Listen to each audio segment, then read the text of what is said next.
अब बताता उन कीड़ों मकोड़ों को कि मेरी पोजीशन क्या है।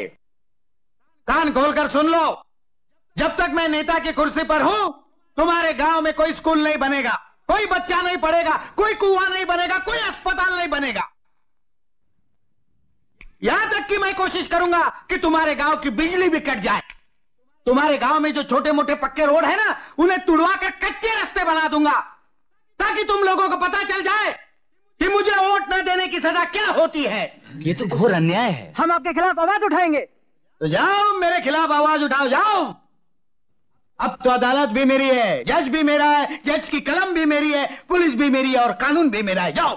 मंजीत सेठ, ये मत भूलो कि कानून की अदालत से भी ज्यादा ताकतवर एक और अदालत है, वह जनता की अदालत। देखते क्या हो, मारो साले को। इन्हें जान से मत मारो, ये जख्म, ये चोटें, ये मेरी तरफ से इन्हें तोहफा है।